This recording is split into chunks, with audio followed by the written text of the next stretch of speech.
Et bonjour à tous et à toutes et bienvenue sur ce second épisode de la série de podcasts que j'ai appelé La vie de Cédric et qui se concentre sur la face cachée de la vie d'artiste et plus précisément de ma vie d'artiste. Et je vous propose tout de suite de me suivre pour ce deuxième épisode, donc avec la rétrospective de mon activité sur le mois d'octobre. Alors clairement la première grosse nouvelle de ce mois, c'est simplement le casting que je suis allé faire sur Bruxelles pour l'opéra de La Monnaie. Alors il se trouve que c'était un casting où on était environ une trentaine de personnes. Et en fait il y avait plusieurs exercices à faire, notamment marcher dans la pièce, soulever des objets et ce genre de choses qui étaient du coup en lien avec le rôle pour lequel on était casté, mais on n'avait pas d'informations concernant ce rôle. Et donc en fait, suite à ça, j'ai été rappelé en me disant que voilà, j'avais été sélectionné pour ce projet. Donc clairement, c'était la plus grosse nouvelle de ce mois. Parce qu'il se trouve que c'était, avec ce contrat-ci, en fait, c'était justement le contrat qui me manquait pour enfin pouvoir débloquer mes droits au statut d'artiste. J'expliquerai ça un petit peu plus tard dans la vidéo. Mais du coup, voilà, c'était vraiment une très très chouette nouvelle. Du coup j'ai commencé à travailler à l'opéra à partir du 22 octobre. Je fais des journées qui sont assez importantes, surtout que vu que je viens de Liège, je dois prendre les transports en commun, c'est-à-dire le train, ce qui fait que j'ai des journées de plus ou moins 12 heures, 8 heures à l'opéra et puis au moins 4 heures de transport en commun.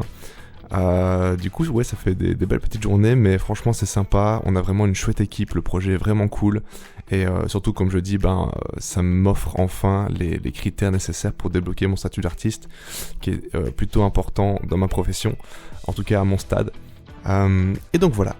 Alors une journée type à l'opéra, donc on commence souvent tant que maintenant à 10h du matin et on termine vers 18h. Ils sont très carrés au niveau des horaires, que ce soit pour commencer ou pour terminer. Et du coup, on fait des répétitions. La scène se crée petit à petit, parce qu'il se trouve que c'est un opéra qui n'existe pas encore. Là où ça peut être le cas des fois, des opéras qui sont déjà existants et que chaque metteur en scène se réapproprie un petit peu à sa façon. Ici, c'est vraiment un opéra qui est créé de bout en bout. C'est vraiment une première mondiale en fait, sur base d'un film qui a été créé il y a déjà des dizaines d'années. Et donc en fait on a des répétitions, les actions se mettent en place petit à petit. De temps en temps on doit se mettre un peu sur le côté pour que les chanteurs puissent répéter de façon musicale. Et donc c'est des parties de répétition qui sont plutôt axées sur eux. Parce que du coup je ne chante pas à l'opéra. J'ai un rôle de figurant comédien, donc je suis sur scène, je fais des actions comme les autres, mais je ne dois pas chanter. Ce qui, soit dit en passant, m'arrange plutôt pas mal, parce que clairement les chanteurs d'opéra c'est des machines de guerre et ils sont toujours très impressionnants à regarder. Alors du coup, avec ce fameux projet, j'ai dû refuser d'autres projets, parce que ça me prend pas mal de temps. On est parti sur une période de presque 2 mois, quasiment tous les jours. Donc du coup ici j'ai été contacté par 2 agences pour des castings pubs, à savoir We Want You et Starmania, mais du coup j'ai dû refuser ces projets-là vu que j'étais déjà pris sur l'opéra. Comme je l'ai expliqué aussi dans le précédent podcast, j'ai dû malheureusement refuser aussi le fait d'être jury au FIFCL, le Festival International du Film de Comédie de Liège. C'était un peu dommage, surtout que sur le mois d'octobre j'avais déjà à ce moment-là participé au shooting photo pour être dans les catalogues et ce genre de choses du festival. D'ailleurs j'ai une petite anecdote par rapport à ça. Donc en fait on a été faire un shooting en plein Liège et il se trouve qu'il y avait un groupe de jeunes qui nous voyaient en train de travailler, et un jeune s'est avancé vers moi et m'a demandé tiens monsieur, est-ce que je peux faire une photo avec vous, il me dit. Alors là je suis un peu interloqué, je me dis mais est-ce que tu sais qui je suis? Il me dit non. Et donc en fait le gamin, je vais l'appeler comme ça, il voulait faire une photo avec moi simplement parce que vu qu'on prenait en photo, il doit se dire il doit être important, ou c'est quelqu'un de connu ou quoi. Et je lui dis du coup pourquoi tu veux faire une photo avec moi si tu sais même pas qui je suis quoi. Et il m'a dit je sais pas.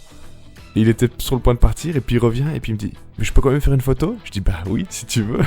Mais du coup je m'appelle Cédric et voilà. Donc il a dit ok j'irai voir sur internet. Mais je trouvais ça amusant que bah voilà, il savait même pas du tout qui j'étais. Et simplement parce qu'on me prenait en photo, il devait se dire, voilà, je ferai aussi une photo avec lui. J'ai trouvé l'anecdote un peu amusante et je voulais vous en faire part du coup. Alors le mois d'octobre aussi, ça a été l'occasion pour moi de faire le dossier pour l'attestation du travailleur des arts. Donc en fait c'est le dossier que je devais monter pour justement débloquer mes droits d'artiste. Donc les droits d'artiste c'est simplement une espèce de chômage, mais qui n'est pas régressif avec le temps. Et pour l'avoir en fait il faut prouver notamment de pas mal d'heures de travail artistique.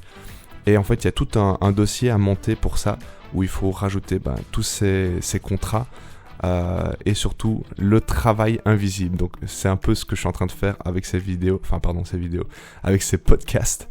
Donc c'est vraiment tout le travail invisible. J'ai dû le prouver pour ce dossier. Donc j'ai dû faire notamment des screenshots de tous les mails que j'ai faits, mais pas sur 2-3 mois, sur 5 ans.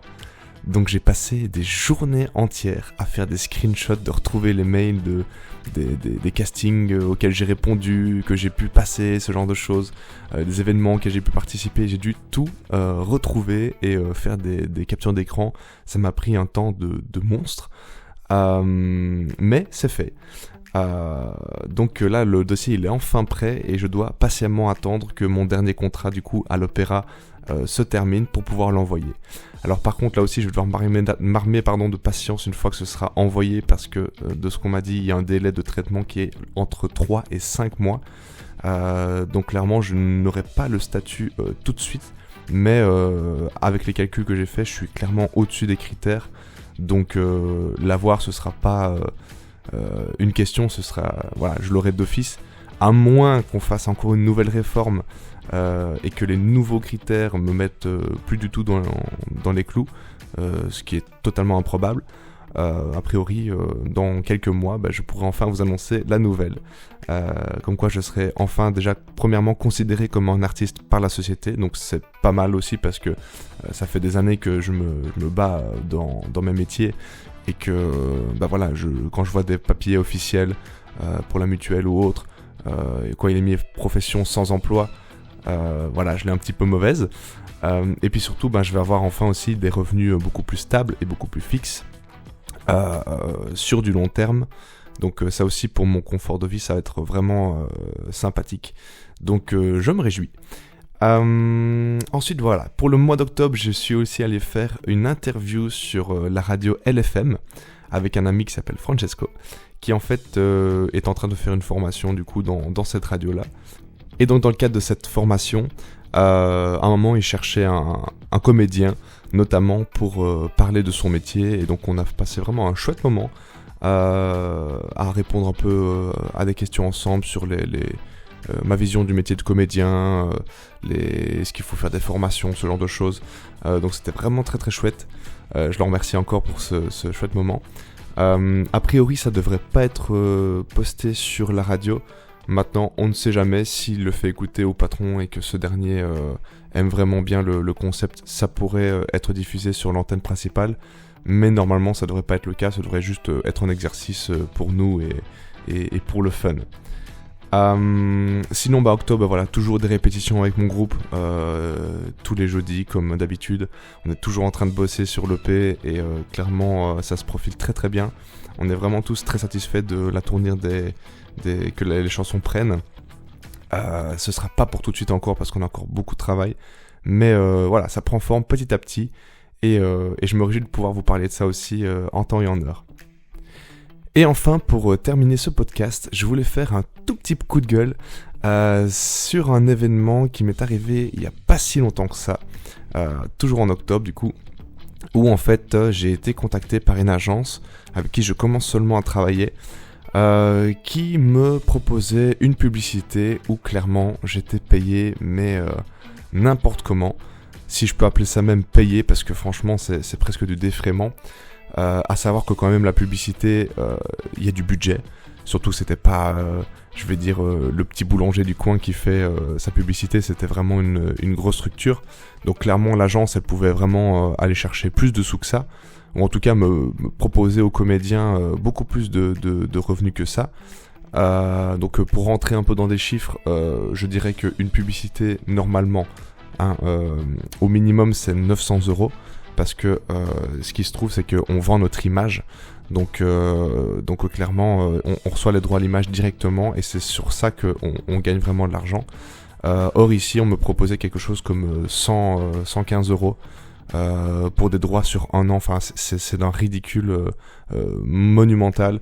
Et donc le coup de gueule c'est un peu ça, c'est un peu ce ras-le-bol que j'ai de toujours qu'on se fasse un petit peu avoir, nous les comédiens. Quand on définit un budget sur un projet, que ce soit la publicité ou même de la fiction, clairement on est les premiers à chaque fois sur qui on va essayer de faire des économies par X ou Y raison. Donc un coup ça va être justifier le prix qui est extrêmement bas en disant bah oui mais c'est une demi-journée, du coup tu ne seras pas là longtemps, donc machin. Sauf que clairement, si on va sur un projet qui dure une demi-journée ou plus, peu importe, on ne fait pas un deuxième projet ce jour-là, donc la journée entière est bloquée pour ce projet. Donc nous on travaille pas à l'heure, on travaille à la journée, voire au projet, mais on ne travaille pas à la demi-journée. Donc ça c'est un premier point où on essaie souvent de faire des économies sur les salaires des comédiens. Le deuxième point, ça va être souvent de sous-évaluer l'importance de ton rôle pour du coup justifier le fait qu'on te paye moins. Donc par exemple, tu vas être un petit rôle, voire une silhouette parlante, et on va te dire, bah non, tu es figurant, et du coup, bah, on va te payer 2 fois moins, 3 fois moins, ça dépend les cas. Et donc voilà, alors que derrière, c'est ça que je trouve pas juste, c'est que c'est pas le même tarif pour tout le monde. C'est-à-dire que par exemple les équipes techniques, très souvent elles vont être payées leur juste salaire, ce qui est une bonne chose et ce qui ne doit pas changer. Mais voilà, souvent les acteurs c'est un peu les laissés pour compte de ce genre de calcul. Donc voilà, on va souvent essayer de faire des économies sur eux.